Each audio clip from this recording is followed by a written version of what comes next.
အားလုံးပဲမင်္ဂလာပါအခု sharing ပြတော့ပေးတာမှာကဆောက်လုပ်လုပ်ငန်းခွင်တွေမှာအဆောက်အဦဆောက်လုပ်တဲ့အခါမှာ level စင်နီးပတ်နှက်ရိုက်နီးပတ်တန်းရိုက်နီးအဆင့်ဆင့်တွေပဲဖြစ်ပါတယ်ဆောက်လုပ်လုပ်ငန်းခွင်တွေမှာအဆောက်အဦတစ်လုံးဆောက်လုပ်တဲ့အခါမှာသတ်မှတ် level ရမရသတ်မှတ်2ပြေးမပြေးကိုမြင်းကြိုးတွေချိန်သီးတွေကိုအသုံးပြုပြီးတော့စစ်ဆေးပေးရပါမယ်သတ်မှတ်ထားတဲ့ level အမြင့်ကိုတိုင်းလို့ရဆိုရင်ပတ်တန်းတန်ငုံစန်တာငုံကနေပြီးတော့မြင်းကြိုးဆွဲပြီးတော့ပေကြိုးနဲ့အမြင့်ကိုထောက်စစ်ပေးရပါမယ်Plane level ကနေပြီးတော့ပတ်တန်း level အမြင့်ကို2ပေအဖြစ်သတ်မှတ်ထားမယ်ဆိုရင်ဘတ်တာဘုတ်ပတ်တန်း level ကနေပြီးတော့ plane level အထိကို2ပေပတ်တန်း level ကနေပြီးတော့ neutral ground level အထိကို plane level 1ပေခွဲပေါင်းပြီးတော့3ပေခွဲအထိဖြစ်သွားပါမယ်3ပေခွဲအမြင့်ကပတ်တန်းရိုက်တဲ့အခါမှာမြေပြင်အထက်ရေချင်းကိုက်ဆက်ရမယ်ပတ်တန်း level အမြင့်ဖြစ်ပါတယ်ပတ်တန်း level ကနေ neutral ground level အထိကို3ပေခွဲ neutral ground level ကနေပြီးတော့ footing level အထိကို4ပေဖြစ်တဲ့အကြောင်း9ပေခွဲဖြစ်သွားပါမယ်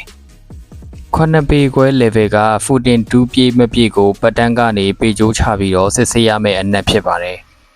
ပတ်တန်း level ကနေ footing level အထိကို9ပေခွဲ footing level ကနေပြီးတော့လင်းလောင်းမဲ့2က1ပေဖြစ်တဲ့အကြောင်း10ပေခွဲဖြစ်သွားပါမယ်10ပေခွဲရဲ့ level က link 2ပြင်းမပြည့်ကိုပတ်တန်းကနေပေကြိုးချပြီးစစ်ဆေးရမယ့်အနက်ဖြစ်ပါတယ်။ပတ်တန်း level ကနေ link level အထိကို10ပေခွဲဟက်ကို level က3လက်မဖြစ်တဲ့ကြောင့်10ပေခွဲနဲ့3လက်မနဲ့ပေါင်းတော့10ပေနဲ့9လက်မပတ်တန်း level ကနေဟက်ကို level အထိဆိုရင်10ပေနဲ့9လက်မဖြစ်သွားပါမယ်။10ပေ9လက်မ level ကဟက်ကို2မပြည့်ကိုပတ်တန်းကနေပေကြိုးချပြီးတော့စစ်ဆေးရမယ့်အနက်ဖြစ်ပါတယ်။ပတ်တန်း level ကနေဟက်ကို level အထိကို10ပေ6လက်မဟက်ကို level ကနေမြေတူးရမယ့်ကျန်းကင်း level အထိကို6လက်မထပ်ပေါင်းတော့9ပေခွဲဖြစ်သွားပါမယ်9ပေခွဲကမြေတူးရမယ့်ကျန်းကင်း level ကိုပတ်တန်းကနေပေကြိုးချပြီးတော့စစ်ဆေးပေးရမယ့်အနက်ဖြစ်ပါတယ်အစာအုပ်တစ်လုံးပနှက်ရိုက်ခြင်းလုပ်ငန်းကအလွန်အရေးကြီးတဲ့အခန်းကဏ္ဍတစ်ရပ်ဖြစ်တဲ့အကြောင်းအလေးထားဆောင်ရွက်ပေးရပါမယ်အစာအုပ်သေးသည်ဖြစ်စေကြီးသည်ဖြစ်စေပနှက်ရိုက်ခြင်းလုပ်ငန်းကအလွန်အရေးကြီးပြီးတော့ဂရုတစိုက်လှုပ်ဆောင်သွားရမယ့်လုပ်ငန်းစဉ်တစ်ရပ်ဖြစ်ပါတယ်ပနှက်ရတဲ့နေရာမှာမှားယွင်းသွားမယ်ဆိုရင်အစာအုပ်တစ်ခုလုံးမှားယွင်းသွားမှာဖြစ်တဲ့ကြောင့်အထူး view site လှုပ်ဆောင်ရပါမယ်ပထမအဦးဆုံးလှုပ်ဆောင်ရမှာကအစာအုပ်ရဲ့ level အနေအမြင့်တွေကိုမှန်ကန်ဖို့ပတ်တန်းကိုရိုက်ပေးရပါမယ်မိမိစောင့်မဲ့အစာအုပ်ရဲ့အတိုင်းအတာထက်ဘေးနှစ်ဖက်ကို9ပေဒါမှမဟုတ်ရင်3ပေခန့်မြေနေရာခြံထားပေးရပါမယ် drawing ပေါ်မူတည်ပြီးတော့မြေနေရာကျန်းပို့ယူပေးရမှာဖြစ်ပါတယ်စောက်မဲ့အစာအုပ်ကပေ20-30ဆိုရင်ကျွန်တော်တို့ဘေးနှစ်ဖက်နဲ့အရှေ့အနောက်နှစ်ခုပေါင်းပြီးတော့ပေ30-40ဖြစ်သွားပါမယ်။ပတ်တန်းရိုက်ရမယ့်အကွာအဝေးကပေ30-40ဖြစ်သွားမှာဖြစ်ပါတယ်။ပတ်တန်းရိုက်မဲ့ဒေသတိုင်တွေကိုတစ်တိုင်နဲ့တစ်တိုင်ကြား9ပေသို့မဟုတ်6ပေခန့်ချပြီးတော့၄ပတ်လုံးပတ်လက်ရိုက်ပေးရပါမယ်။ပတ်တန်းရိုက်မဲ့ဒေသတိုင်တွေကိုခိုင်ခန့်တရှိသေးဖို့အတွက်3ပတ်လဲဒါမှမဟုတ်2ပတ်လဲတစ်တွေအသုံးပြုပေးနိုင်ပါတယ်။တိုင်တွေကိုမြေကြီးထဲမှာတေချာရိုက်ပြီးပြီဆိုရင် plane level ကနေပတ်တန်း level အထိကို1ပေ2ပေ2ပေခွဲ3ပေအထိအဆင်ပြေသလိုယူနိုင်ပါတယ်ဒေသတိုင်းတိုင်းမှာ level တစ်ခုကိုအမှတ်ယူပြီးတော့မာကာပေးပြီးကြံတိုင်အားလုံးကိုရေချိန် level ကူးပြီးတော့ level မှန်နောက်တစ်ခါပြန်စစ်ပြီးဖြောင်းတန်းတဲ့3တစ်4တစ်တစ်တွေနဲ့အစာအုပ်ပတ်လဲရေချိန်ယူပြီးသားအမှတ်တိုင်းချုပ်ပေးရပါမယ်ရေချိန် level ကိုအနည်းဆုံး2ခါလောက်ပြန်ပြီးစစ်ဆေးတင်ပါတယ်ရေချိန် level ကူးတဲ့အခါမှာအတက်နိုင်ဆုံးမူလအမှတ်တစ်ခုကိုသာပုံသေးထားပြီးတော့ကူးတာကအကောင်းဆုံးဖြစ်ပါတယ်ရေချိန်ပိုက်တွေကိုလေးခိုးမခိုးသေချာစွာစစ်ဆေးပေးရပါမယ်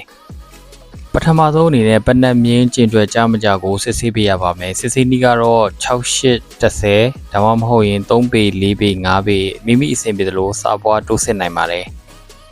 ပတ်တန်းကျင်တို့ကြပြီဆိုရင်တော့ drawing မှာပေးထားတဲ့အခန်းဖွဲ span အတိုင်းတည်တည်ချာချာစစ်ဆေးပြီးတော့တန်ငုတ်တွေရိုက်ပေးရပါမယ်။ drawing မှာပါတဲ့အတိုင်း center တန်ငုတ်နေရာတွေမှာ line ABC 1 2 3စသဖြင့်တင်မောစေးစုပ်တန်နဲ့ရေးမှတ်ပေးရပါမယ်။ဒါမှသာနံပါတ်အခန်းဖွဲ span တွေကိုရှင်းလင်းတိကျစွာမြင်နိုင်မှာဖြစ်ပါတယ်။ပန်းရိုက်တဲ့နေရာမှာပတ်တန်းအနေအမြင့် level မှန်ကျင်ကျွဲကြမကြအခန်းဖွဲ span မှန်စတာတွေကအလွန်အရေးကြီးပါတယ်။ပတ်တန်းရိုက်တာတွေကမှားတော့မယ်ဆိုရင်အစာအုပ်တစ်ခုလုံးမှားယွင်းသွားမှာဖြစ်ပါတယ်။အဲဒါကြောင့်ပတ်တန်းရိုက်တဲ့နေရာမှာအနည်းဆုံး2ခါကနေထပ်ခါစစ်ဆေးဖို့အတွက်အကြံပေးလိုပါတယ်။အစာအုပ်စတင်တည်ဆောက်တော့မယ်ဆိုရင်ပထမဆုံးအနေနဲ့မြေနေရာရှင်းလင်းခြင်းလုပ်ငန်း site cleaning work ကိုစတင်လုပ်ဆောင်ရမှာဖြစ်ပါတယ်။မြေဖို့လိုအပ်တဲ့နေရာတွေရှိမယ်ဆိုရင်မြေဖို့ပေးရပါမယ်။မြေချဲဖို့လိုအပ်တဲ့နေရာတွေရှိမယ်ဆိုရင်မြေချဲပေးရပါမယ်။တစ်ပင်ချုံတွေရှင်းလင်းရန်လိုမယ်ဆိုရင်တော့ခုတ်တင်ရှင်းလင်းပေးရပါမယ်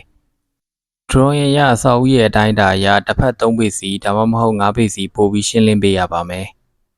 3ပေမဟုတ်5ပေပို့ပြီးရှင်းထားတဲ့နေရာတွေမှာမြေစာပုံတွေပုံနိုင်တယ်လိုအပ်တဲ့ material တွေပုံနိုင်တယ် lever တွေလက်ကူစာသွာလာခြင်းတွေကိုပြုလုပ်ပေးနိုင်ပါတယ်ဆောက်လုပ်ရေးဗဟုသုတတွေကိုအမြဲလိုတက်ဆက်ပေးနေမှာဖြစ်တဲ့အတွက်ကြောင့် channel ကို subscribe လိုက်ရန် comment တွေပြုလုပ်သွားပေးခဲ့ကြပါ